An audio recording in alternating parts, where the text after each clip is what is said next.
할렐루야. 예, 설 명절은 잘 보내셨습니까?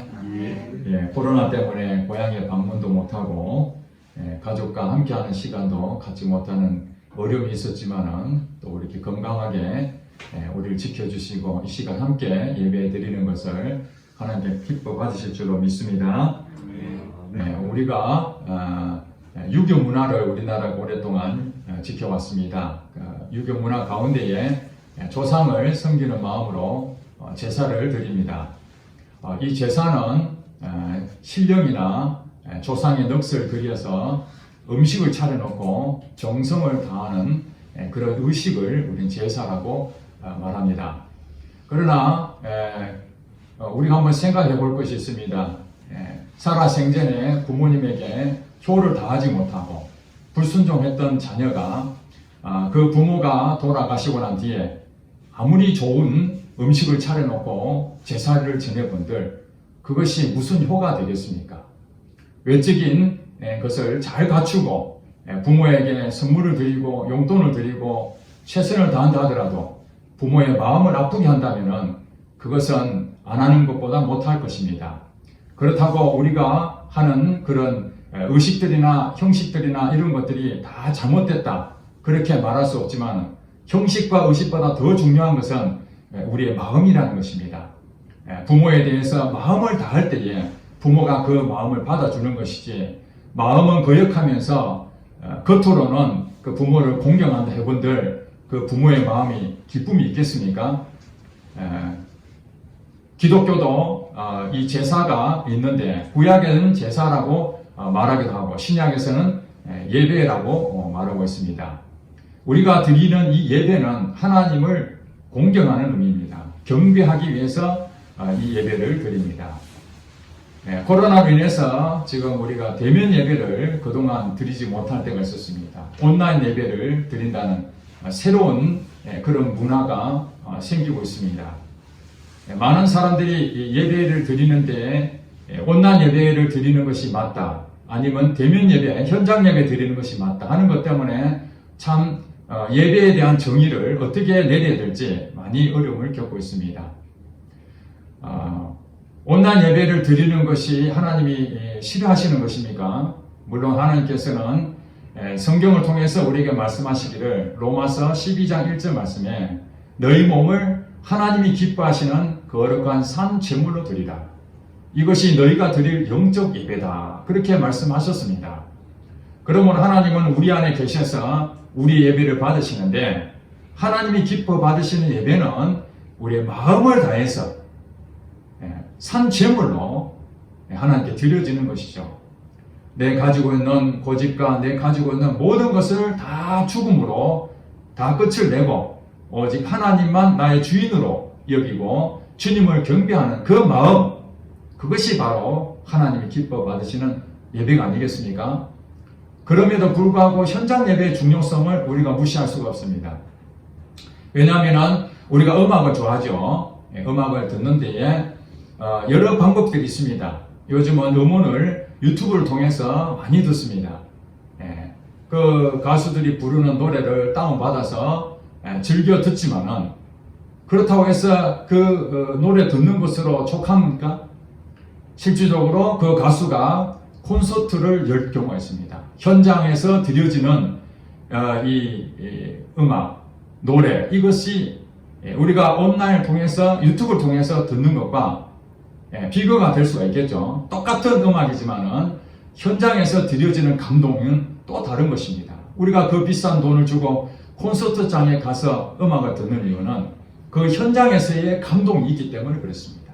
마찬가지로 우리가 드려지는 부득불 어쩔 수 없는 온라인 예배를 드릴 수 있지만은 또 한편으로는 현장 예배도 거기에 대한 엄청난 하나님의 감동이 있기 때문에 우리의 상황에 따라서 어떤 때는 현장 예배를 드려야 될 때도 있고 어떤 때는 상황에 따라서 온라인 예배를 드릴 수 있습니다. 중요한 것은 어떤 예배를 드리든지 간에 하나님을 마음으로 정성껏 드려주는 것이 정말 귀중한 예배입니다.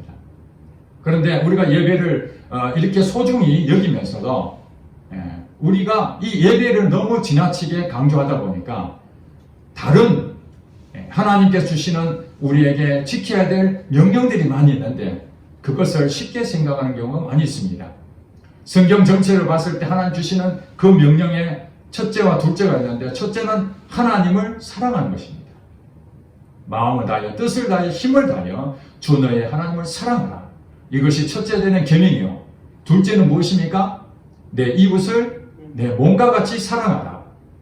그러니까 우리 기독교인들은 하나님 믿는 백성들은 하나님을 사랑하고 이웃을 사랑하는 것이 하나님의 명령인 것입니다. 그 명령에 우리는 어떻게 해야 됩니까? 그 명령에 순종하는 것이죠. 부모에게 순종하는 자녀가 복을 받는 것처럼 하나님의 명령에 순종하는 우리 성도들은 복을 받을 수가 있는 것이죠.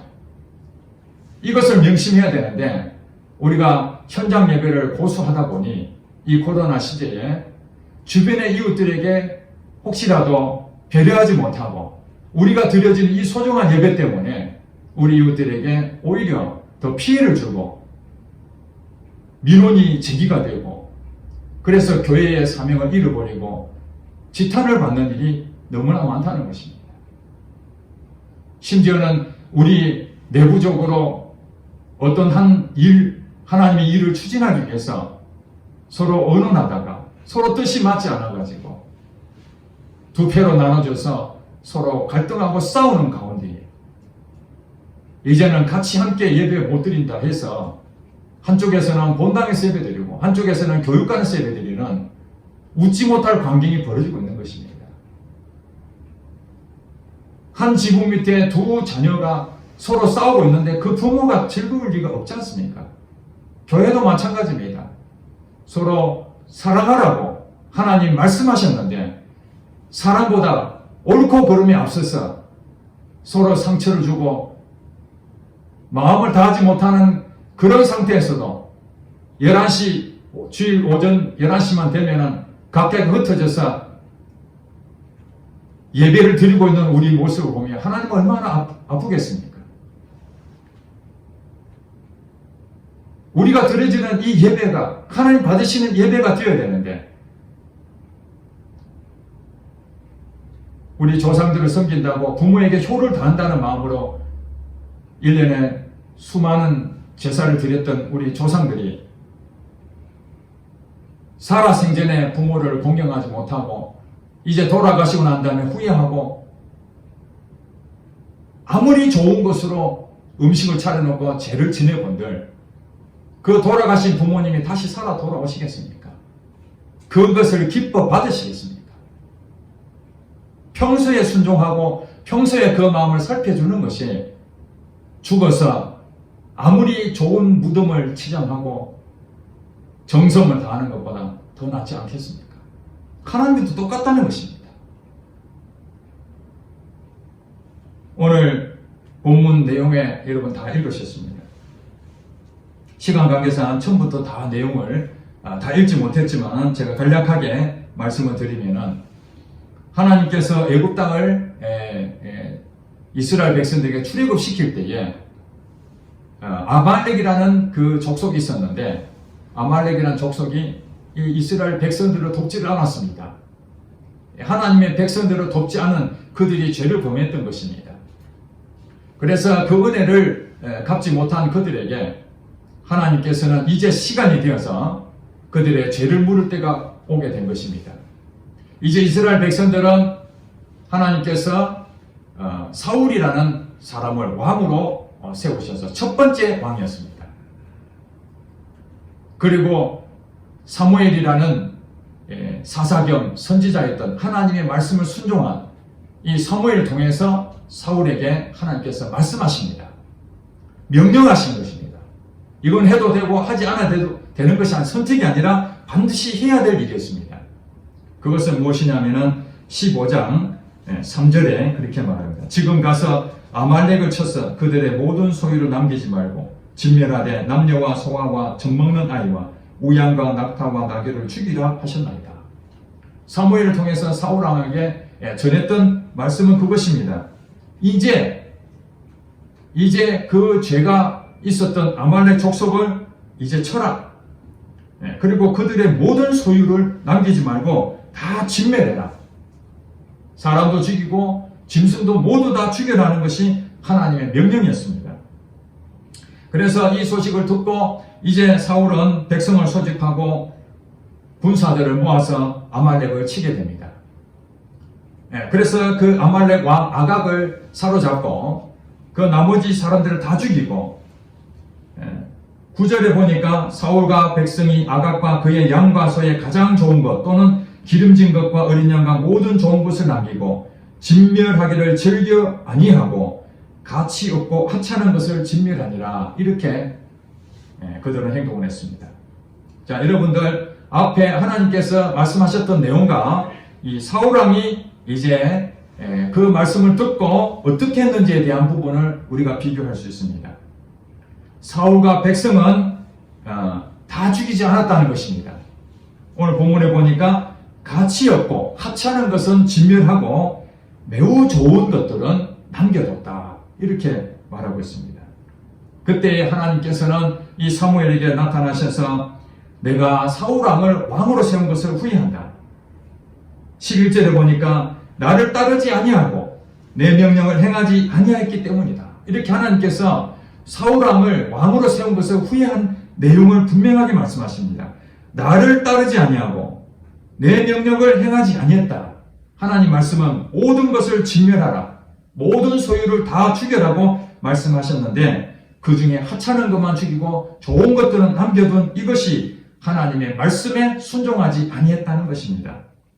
이것이 사울을 왕으로 세웠던 것을 하나님께서 후회하셨다. 그 말입니다. 이 말씀을 듣고 사무엘은 기가 막혔습니다. 이어서 말씀하죠. 사무엘이 근심하여 온 밤을 여호와께 부르짖느니라. 하나님의 말씀을 그대로 전했던 사무엘이 순종하기를 바랬던데 사울왕이 불순종한 내용을 하나님을 통해서 확인하고 기가 막혀서 근심하여 온 밤을 여호와께 부르짖었다는 거예요. 무슨 기도를 했겠습니까? 용서해달라고 기도한 것이죠. 잘못했다고 기도한 것입니다. 누가 잘못했습니까? 사울왕이 잘못했는데 그 전했던 사무엘이 오히려 온 밤을 지새며 여호와께 이 죄를 용서해달라고 기도한 것입니다.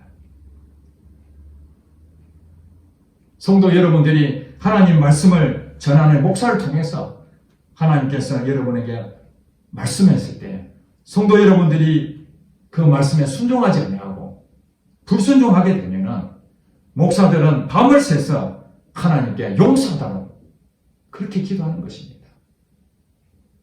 이것이 사무엘이 불순종한 사울을 보고 대신해서 죄를 고백했던 그 사건입니다.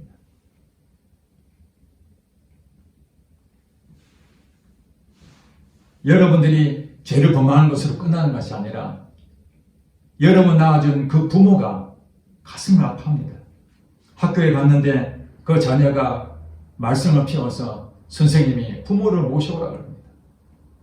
좋은 일로 부모를 모셔라면 얼마나 큰 힘이 되겠습니까? 자녀가 사고를 쳐서 부모를 학교로 부를 때는 부모가 잘못한 건 아니지만은 죄지은 심정으로 선생님 앞에 머리를 조아리고 잘못했습니다. 그렇게 고백하는 것처럼 이 사무엘이 그랬다는 것입니다. 여러분, 주의 종이 여러분에게 좋은 것으로 여러분 살아라고 하나님의 영광을 돌리기 위해서 말씀을 전할 때에 그것을 하나님 말씀을 받고 순종하시기 바랍니다. 여러분 만약에 불순종하게 되면은 이 사무엘처럼 주의 종은 눈물로 밤을 지새울 수밖에 없다는 사실입니다. 그럼에도 불구하고 지금 이 사울왕은 전혀 자기가 잘못한 줄 생각을 안 하고 있습니다. 뭐라고 얘기합니까? 13절에 보니까 사무엘이 사울에게 이른즉 사울이 그에게 이르되 원하건대 당신은 여호와께 복을 받았소서 내가 여호와의 명령을 행하였나이다. 이렇게 지금 얘기하고 있습니다. 사울왕은 지금 자기가 잘못한 줄도 모르고 있습니다. 간밤에 사무엘은 이 죄 문제 때문에 밤새도록 사울왕 때문에 그 죄를 하나님 앞에 회개하고 용서를 구하고 왔는데 정작 죄를 지은 이 사울왕은 내가 여호와의 명령을 지켰다고 지금 이 주의 종에게 고백하고 있습니다. 그러면서 사울이 15절에 이렇게 말합니다. 사울이 이르되 그것은 무리가 아말렉 사람에게서 끌어온 것인데 백성이 당신의 하나님 여호와께 제사하려 하여 양들과 소들 중에서 가장 좋은 것을 남기며 그 외의 것은 우리가 진멸했다. 그렇게 말합니다. 사무엘이 이런 얘기 했죠. 당신이 여호와 명령을 행했다 그러는데 내 귀에 들려오는 이 양의 소리와 소의 소리는 무엇이냐? 죽었다면 아무 소리도 안 들리는데 그 소리가 들린다는 얘기는 지금 그것이 살아있다는 것 아니냐? 너는 다 죽여야 되는데 어찌하여 그렇게 순종하지 아니했느냐? 이렇게 얘기하면 그때도 사울왕이 내가 잘못했다 해야 되는데 변명합니다. 제사 지내기 위해서 남겨둔 것이 있는데 그것 나머지는 다 죽였다. 그런데 사실 남겨둔 것은 내가 쓰려고 한 것이 아니라 하나님께 예배드리기 위해서, 제사 드리기 위해서 제사용품이라는 거예요. 그럼 얼마나 좋은 일입니까? 제사를 이스라엘 백성들은 목숨같이 이겼는데 그 제사에 드려지는 하찮은 거 드리는 것이 아니라 정말 최고의 최상품으로 드린다는 건데 얼마나 귀한 일입니까? 그럼에도 불구하고 그것은 죄라고 분명하게 말하고 있습니다.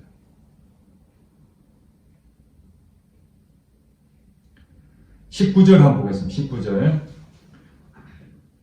왕이 여호와의 목소리를 청종하지 아니하고 탈취하기만 급하여 여호와께서 악하게 여기시는 일을 행하였나이까? 이렇게 말하겠습니다. 사울왕의 생각은 뭐냐면은 그 참으로 귀하고 최고 좋은 상품들을 죽여버리면 없어지는 거잖아요. 너무 아쉬웠습니다. 그래서 그것을 살려두면서 하나님께 제사 지내면은 사울왕이 생각하는 그것을 액면 그대로 우리가 진실을 그대로 믿는다는 그런 거예요. 자기는 하나님께 제사 지내려고 했으니 참 귀한 일이죠. 그럼에도 불구하고 하나님께서는 무슨 얘기하고 있습니까? 여호와의 목소리를 청종하지 아니하고 탈취하기에만 급한 이 행동이 악하다고 얘기합니다. 여러분 잘 아시기 바랍니다. 제사 지내는 것이 무엇이 잘못됐습니까? 제사 지내는 것 가지고 얘기하는 것이 아닙니다. 하나님 말씀을 순종하지 아니하는 것을 갖고 지금 얘기하고 있습니다. 만약에 하나님께서 아말렉 전투에 나가서 그냥 전쟁에 나가라 했다면 전쟁에 나가가지고 사람을 죽이고 살릴 건 살리고 좋은 것을 취해가지고 하나님께 제사를 최상품을 드린다면 그것이 무슨 문제가 되겠습니까? 아무 문제가 없죠. 그런데 하나님께서는 모든 소유까지 다 죽여라는, 진멸하라는 그 명령 앞에 남겨뒀다는 그 자체는, 아무리 그것이 선한 일을 할지라도 남겨뒀다는 그 자체는 불순종했다는 것입니다. 아담과 하와가 하나님의 창조물로 가장 아름다운 사람의 모습을 정체되었지만은 하나님께서 그에게 명령하셨죠. 무엇을 먹지 마라? 선악을 알게 하는 열매를 먹지 말라. 선악과 열매를 먹지 말라. 먹으면 반드시 어떻다고요? 죽으리라. 죽는다는 거예요. 이것이 하나님께 주신 명령입니다. 하나님께서 명령하셨으면 그 자녀들은 당연히 그 말씀에 순종해야 되는 것이죠. 그 순종하는 것이 하나님을 높여드리는 거예요. 그런데 뱀의 유혹에 의해서 그것을 먹었죠. 우리가 생각할 때는, 상식적으로 생각할 때 열매 하나 먹는 것이 뭐가 그렇게 큰 문제가 되겠습니까? 먹고 안 먹고가 아니라 하나님 말씀을 그대로 따르냐 따르지 않느냐 하는 문제죠. 선악과가 아니라 다른 어떤 것을 하나님 명령하셨어도 그것을 해야만 하는 것이죠.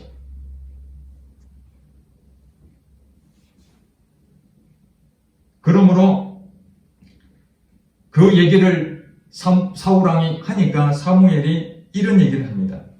22절에 사무엘이 이르되 여호와께서 번제와 다른 제사를 그의 목소리를 청종하는 것을 좋아하신 같이 좋아하시겠나이까.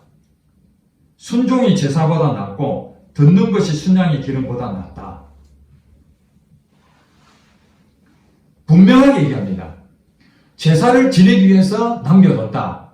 사실은 사울왕의 본심은 그것이 아니었습니다. 우리 인간이 가지고 있는 것이 무엇입니까? 좋은 것은 아깝지 않습니까? 아까운 것은 남 주고 싶지 않죠. 명분은 제사를 지내겠다 명분을 그렇게 가졌지만은 100% 그것을 믿을 수가 없습니다. 왜냐하면은 여기 탈취하기에 급급했다 이런 내용을 읽어보면은 재물에 눈이 어두워졌다 이런 얘기입니다. 현실적으로 생각했을 때 너무 좀 작은 것을 드리는 것은 쉬울 수 있지만은 정말 귀한 것을 하나님한테 드리려면은 그 아까워서 어떻게 드립니까? 재물에 눈이 어두워지면은 하나님이 달라고 해도 그거 못 줍니다. 그래서 23절에 그렇게 말하죠. 거역하는 것은 점치는 죄와 같고 완고한 것은 우상에게 절하는 것과 같다. 하나님께서 가장 싫어하는 것이 무엇입니까? 점치고 우상 숭배잖아요. 모세를 통해서 십계명을 주신 내용 가운데 하나님 말씀하신 게 우상 숭배하는 걸 가장 싫어하시잖아요. 하나님 외에 경배하는 걸 싫어하시는데 불순종하는 것이 바로 그와 같은 죄와 똑같다는 거예요. 어마어마한 죄죠. 그러니까 순종이 제사보다 낫다 그랬지 제사는 필요 없다는 얘기가 아닙니다. 하나님께서는 제사를 기뻐 받으십니다. 그러나 우리가 드려지는 이 제사를 잘 생각해 봐야 됩니다. 성경 전체를 봤을 때 우리는 일반적으로 제사를 어떻게 했냐면 하나의 의식적인 잘 차려진 음식을 갖다 놓고 정성을 다해서 드려지면 그게 제사라고 생각합니다. 그러나 성경은 그렇지 않습니다. 처음에 말씀드렸지만 하나님 명령 가운데 두 가지 계명이 있다고 그랬죠. 하나님을 사랑하고 이웃을 사랑하는 것이 하나님의 계명이었습니다. 우리는 그것을 지켜야 되죠. 그 명령에 순종하는 것과 제사하고 어떤 관계가 있느냐? 히브리서 13장 16절에 이렇게 말씀하십니다. 선을 행함과 서로 나누어 주기를 잊지 말라. 이 같은 제사를 하나님이 기뻐하시느니라. 여러분 잘 보세요. 선을 행하고 서로 나누어 주기를 잊지 마라. 서로 나누어 주는 게 무엇입니까? 이웃 사랑하는 것이죠. 서로 나누어 주고 하나님의 마음으로 선을 행하는 이것이 바로 하나님이 기뻐하시는 제사라고 그렇게 히브리서 기자가 말하고 있다는 사실입니다. 정말해서 하나님 말씀에 순종하고 지키는 것이 제사입니다. 제사. 그게 하나님께 공경하는 것입니다. 우리가 알고 있는 이 제사의 개념을 자꾸 예배 형식으로 갖추려고 하는 것으로 우리는 한계를 지으면 안 됩니다. 이렇게 모여가지고 묵도하고 끝에는 축도하고 그 순서는 우리가 한국 교회는 이런 식으로 정의되어 있는데 어떤 사람은 그 예배에 대한 방식을 이렇게 바꿔야 된다 저렇게 바꿔야 된다 그것 때문에 서로 마음이 나눠지는 경우가 있는데 어떻게 드려진들 그것이 더 중요한 것이 무엇입니까? 하나님의 마음을 아프게 하면은 아무 소용이 없다는 것입니다. 이렇게 드리든 저렇게 드리든 우리의 정성을 다해서 산 제물로 드려지는 것이죠. 그 순종이 쉽습니까? 오늘 사울왕을 봤을 때 순종이 어렵다는 것입니다. 순종이 왜 어렵습니까? 자기가 가지고 있는 부분들이 버리지 못하는 것이 있다면 아까워서 버릴 수 없고 자기가 가지고 있는 것을 움켜쥐고 있다면 하나님 말씀을 듣는 데에 불편해집니다. 예를 들어서 이 재물은 하나님 것이라고 아예 마음을 먹고 이 재물 내 것이 아니라고 나의 마음을 다 비워버리면 그 재물을 하나님께서 다른 곳에 흘려보내라면 그게 쉽게 순종이 될 텐데 내가 어떻게 모은 재산인데 이것을 어떻게 남을 주나 하나님이 말씀하시면 순종하기 어렵죠. 재물을 많이 가지면 가질수록 더 힘듭니다. 여러분 예수님 앞에 어떤 부자가 와가지고 부자 청년이 내가 어떻게 하면 영생을 얻겠습니까? 너의 재물을 다 팔아서 가난한 사람 나눠주고 나를 따르라니까 그가 재물이 심이 많아서 고민하고 예수님 따르기를 주저하고 다시 자기 길로 갔다고 말하고 있습니다. 순종이 어려운 이유는 내 자신이 가득 채워놓으면 하나님의 말씀을 순종하기 어려운 거예요. 그래서 하나님께서는 내 마음을 가난하게 하라는 거예요. 있어도 없는 것으로 여기고 재물이 없다고 여기고 달라면 무엇이든 줄 수 있는 그러한 자유함이 있어야 되는 것이죠. 그래서 하나님은 내 자신을 죽여야 된다는 거예요. 내가 죽어야 되는 거예요. 산 제물로 드리라는 것은 내 자신이 살아있는 한은 하나님의 말씀이 들어오면 내 생각과 하나님의 말씀과 부딪히게 됩니다. 그래서 내가 고집이 세면 하나님 말씀을 받아들이기 어려워요. 사울왕처럼. 이거 얼마나 아까운데. 다 죽여버리면 어떡하지? 그는 현실의 눈을 바라보고 있었기 때문에 실질적으로는 하나님 말씀을 믿지 못한 것이죠. 궁극적으로 깊이 들어가 보면 순종하지 못하는 이유가 하나님을 진짜로 믿지 않기 때문에 그렇습니다. 진짜 하나님이 살아계심을 믿는다면 하나님이 나를 공격하신다는 그것을 믿는다면 지금의 이 어려운 것도 하나님께서 도와주실 것을 왜 생각하지 못하겠습니까? 지금 다 진멸 안에서 다 진멸하더라도 다음에 하나님께서 제사 지내기 위해서 더 좋은 최상급의 그 소유물을 하나님께서 준비해 주시지 않겠습니까? 사울왕은 그 생각 못한 거예요. 지금 당장의 현실에 눈이 어두워서 이것을 죽여버리면 아깝다고 생각이 더 우선이 됐지.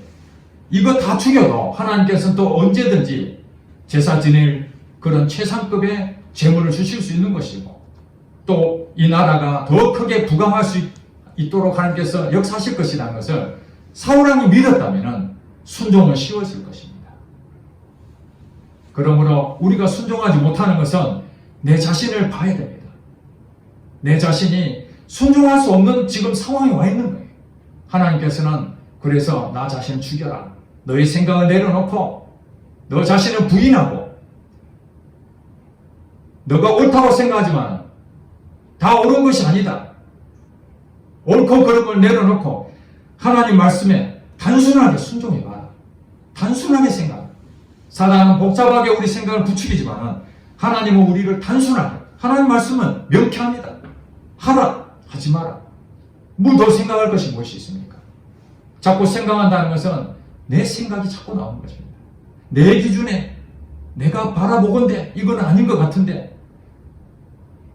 지금 남을 다 줘버리면 내가 먹고 살 길이 없는데 계산해보면 답이 안 나오니까 자꾸 현실을 생각하니 하나님 말씀에 순종하기 어렵다는 것입니다. 예수님께서 두 아들 비유를 하셨습니다. 포도원에 가서 일하라. 맏아들에게 얘기하니까 맏아들이 예 하고 안 갔습니다. 둘째 아들은 안 가요. 그러고 나중에 누이치고 갔습니다. 두 아들 중에 누가 주인의 말에 순종했느냐? 둘째 아들입니다. 그렇습니다.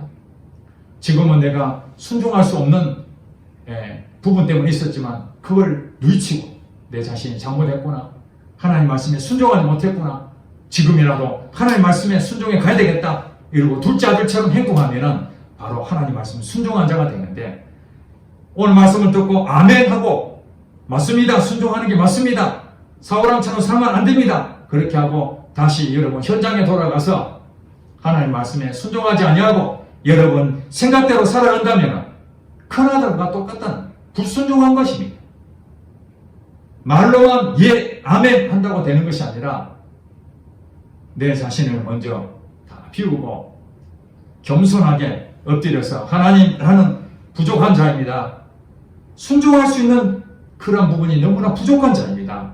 하나님 이것 행할 수 없는데 나를 불쌍히 여겨 주시옵소서. 순종할 수 있는 은혜를 주시옵소서. 그러면서 하나님 앞에 단 한 가지라도 순종하는 데에 여러분 하나씩 실천해 나가다 보면은 어느 날 여러분들은 정말 많은 부분이 하나님 말씀에 순종하는 자녀가 되어 있을 것입니다. 하나님은 순종을 통해서 얼마나 많이 기뻐하신지 모릅니다. 하나님께서는 오늘 이렇게 예배 드리는 것, 여러분 하나님을 사랑하고 이웃을 사랑하는 마음으로 순종해서 이 자리에 나왔다면 하나님 그 마음을 귀하게 여기셔서 여러분 드리는 이 제사도 하나님이 기뻐 받으시는 제물이 되는 것입니다. 그러나 우리가 여기에 수십 번 와서 예배를 드린다 할지라도 우리 마음은 하나님 마음을 슬프게 하고 아프게 한다면 이 자리에 앉아 있으면 무슨 의미가 있겠습니까? 죽고 난 다음에 부모님 앞에 효를 가득 채우고 정성껏 해본데 무슨 소용이 있느냐 말입니다.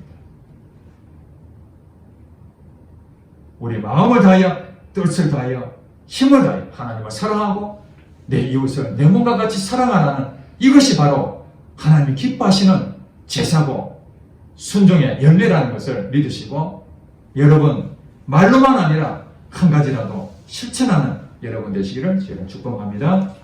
기도하겠습니다.